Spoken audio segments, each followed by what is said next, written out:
Au petit matin, la bête se réveille, tout en douceur.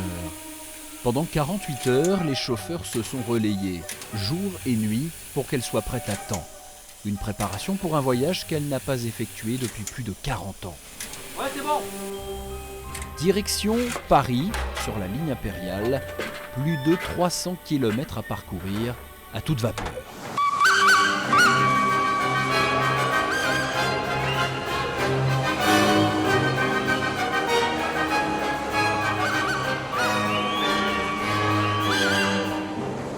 La 241P est la locomotive à vapeur la plus puissante que la France ait connue.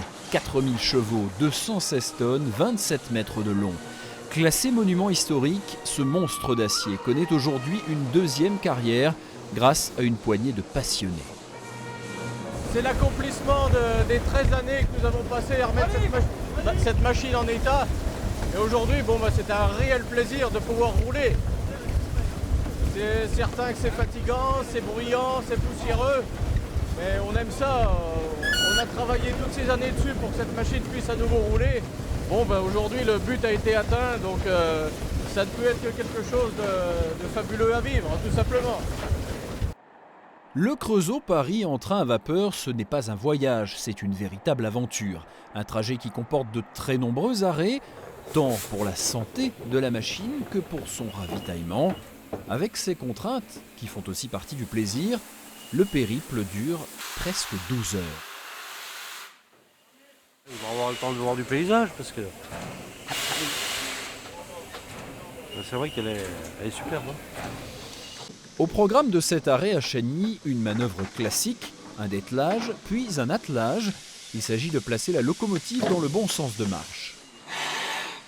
On a changé la machine debout en termes langage cheminot. C'est-à-dire que la machine, on l'a remis côté Paris et donc on va partir dans le sens normal, donc à vitesse normale. Et donc pour l'instant on est largement à l'heure, donc on peut dire que tout va bien pour l'instant.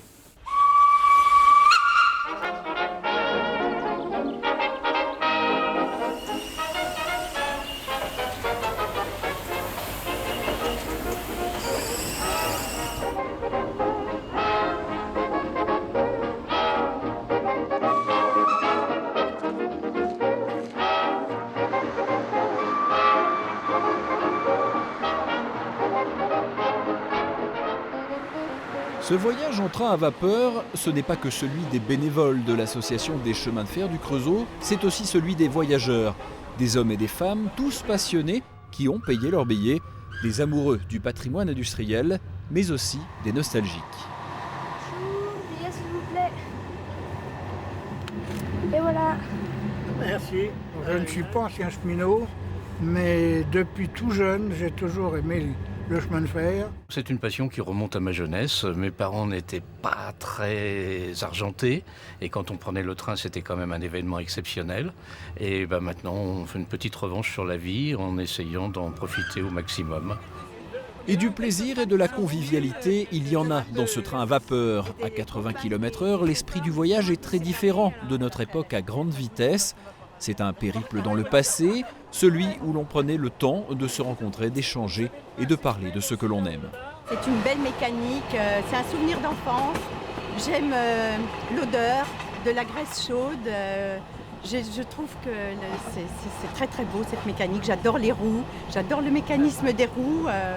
Je trouve que c'est... Et puis c'est fabuleux ce travail qu'ont fait les cheminots pour sauver leur patrimoine, leur objet sur lequel ils travaillaient, l'amour qu'ils ont mis là. Je trouve ça c'est formidable.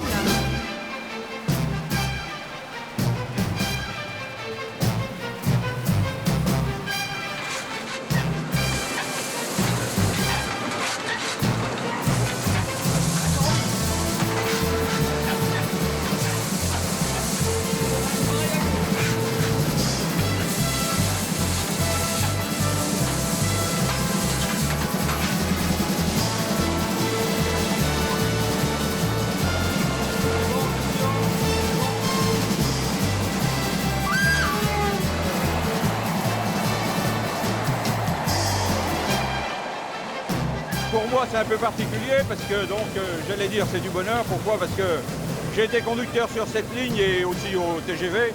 Et donc depuis que je suis parti en retraite, c'est la première fois que je repars et que je reroule sur cette ligne, donc c'est avec un grand plaisir. C'est sûr que c'est pas une cabine insonorisée de locomotive moderne, mais bon, c'est quelque chose de vivant. On a l'impression de faire vivre la locomotive. Sur Ravière 24, on est à l'heure.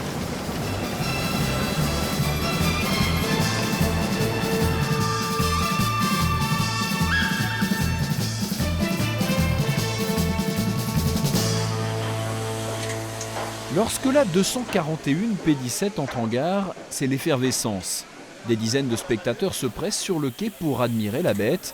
Les anciens cheminots, des passionnés de train, simples badauds ou simples voyageurs surpris l'espace d'un instant. Mais l'arrêt ne dure pas, car la locomotive a une mission, conduire ses passagers à Paris. C'est un petit train départemental qui va son chemin comme un petit cheval grand qui fait un potin vraiment infernal avec ses vieux trains et son petit signal brut. Les vaches connaissent bien ce petit animal local. C'est un petit train départemental. Ce premier voyage à Paris, donc, elle retrouve ce qu'on appelait les lignes mythiques de l'époque, c'est-à-dire la ligne impériale, hein, le Paris-Lyon-Marseille.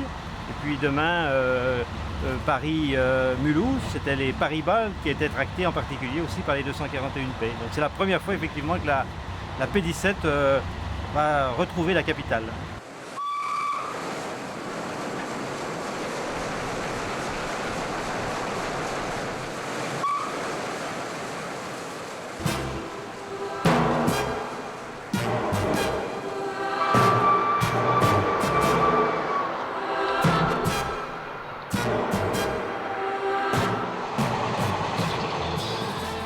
Et ce galop à toute vapeur continuera encore quelques heures avant que la campagne ne disparaisse et fasse place à la ville. Alternance de courses sur la voie et d'arrêts dans les gares. Après Montreux et Melun, ce sera enfin Paris-Bercy. Récompense, après des heures d'effort, le regard des Parisiens incrédules et captifs. Une fierté pour les hommes avant quelques heures de répit, car ce voyage à Paris n'était qu'une étape. Le lendemain, tous devaient repartir pour une nouvelle aventure en direction de l'Alsace.